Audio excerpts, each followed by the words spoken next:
Hello friends, welcome to my channel Saanvi infotech. आज इस video में हम स्विच स्टेटमेंट्स के बारे में लर्न करेंगे। तो चलो स्टार्ट करते हैं। सबसे पहले तो स्विच स्टेटमेंट्स है वो कब यूज करते हैं, तो कोई डिसीजन मेकिंग स्टेटमेंट्स है, कोई कंडीशंस है, तो उसके लिए हम स्विच का यूज कर सकते हैं। लास्ट वीडियो में हमने इफ और एल्स का यूज करके ये स्टेटमेंट्स देखे थे। आज हम स्विच का यूज करके ये कैसे डिफाइन कर सकते हैं वो देखते हैं। तो when to use, it's great when you have many possible conditions to check against one variable. हमारे पास ज्यादा कंडीशंस है और एक वेरिएबल है, तो उसके लिए हम स्विच का यूज कर सकते हैं। यहाँ पे एक सिंटेक्स दिया है स्विच, उसके बाद ब्रैकेट है, ब्रैकेट के अंदर एक्सप्रेशन आएगा और फिर करली ब्रैकेट के अंदर सारे केसेस हम लिखेंगे। और यहाँ पे ब्रेक का यूज किया है। ये ब्रेक है वो क्या करेगा, ब्रेक मीन्स के रुक जाएगा वो। हमारी जो कंडीशन है वो जब ट्रू हो जाएगी तो उसके बाद वो उसको ब्रेक कर देगा। और लास्ट में है डिफॉल्ट। तो डिफॉल्ट क्या करेगा कि डिफॉल्ट के अंदर जो स्टेटमेंट लिखा है हमने वो कब रन होगा, तो ऊपर में से कोई भी केस नहीं है तो वो डिफॉल्ट वाला जो स्टेटमेंट है उसको रन कर देगा। तो अब हम विजुअल स्टूडियो कोड में जाके देखते हैं कि हम कैसे इसको यूज कर सकते हैं। तो चलो विजुअल स्टूडियो कोड में चलते हैं हम। यहाँ पे एक न्यू फाइल बनाई है हमने switch.js नाम से। उसके अंदर हम प्रैक्टिकल करके देख लेते हैं। तो सबसे पहले तो हम वेरिएबल बनाएंगे। कॉन्स्ट डे नाम से हम वेरिएबल बनाते हैं। उसके अंदर हम हमारा जो डे है उसको डिफाइन करेंगे। सपोज हम 3 रखते हैं कि तीसरे नंबर का डे। फिर स्विच, तो यहाँ पे बाय डिफॉल्ट दिया हुआ है उसका एक्सप्रेशन, तो यहाँ पे एक्सप्रेशन लिखेंगे।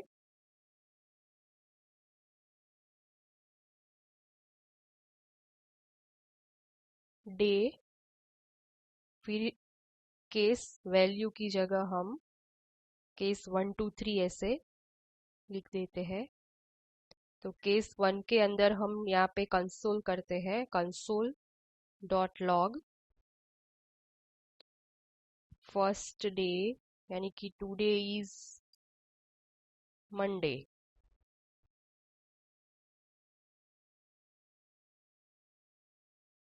फिर केस 2, इसको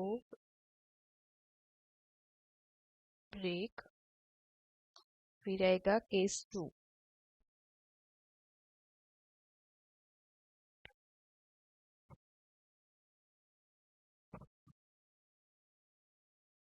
उसके अंदर console dot log today is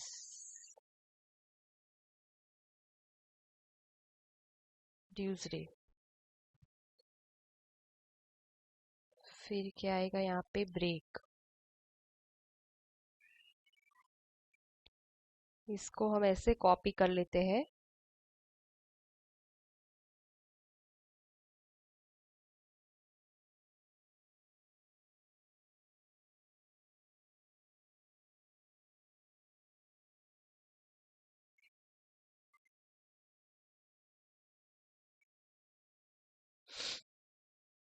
यहाँ पे केस 3, उसके बाद 4,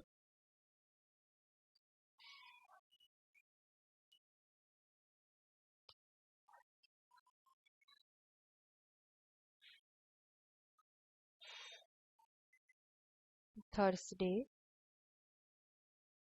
और डिफॉल्ट के अंदर हम कंसोल डॉट लॉग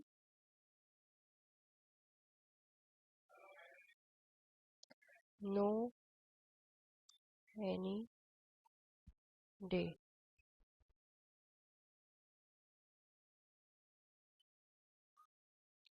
या फिर अदर डे लिख देते हैं, अदर डे।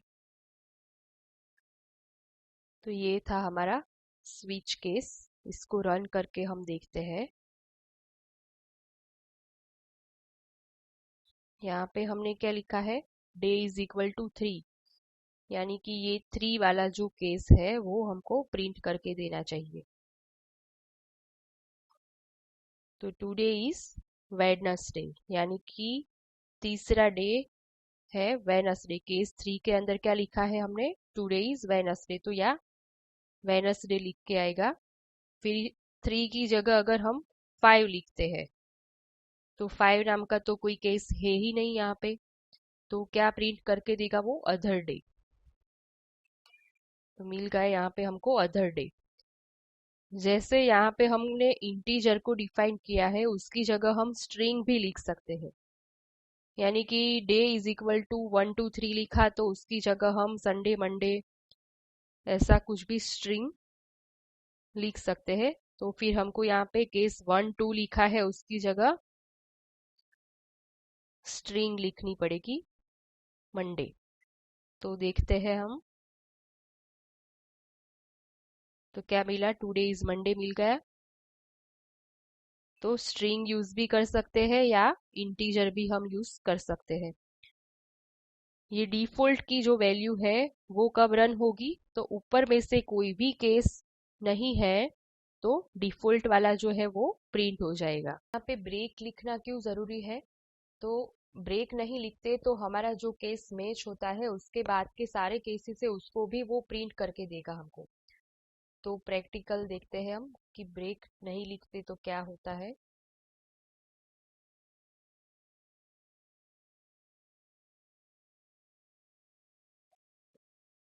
क्या हुआ कि उसने सारे केसेस है वो भी प्रिंट करके दे दिए हमको। तो फ्रेंड्स, ये था हमारा स्विच केस का टॉपिक। अगले वीडियो में हम स्ट्रिंग्स रिलेटेड मेथड है वो लर्न करेंगे। अगर मेरी वीडियो पसंद आई है तो लाइक और शेयर ज़रूर कीजिए।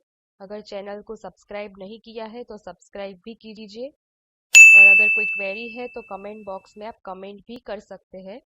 Thank you for watching this video.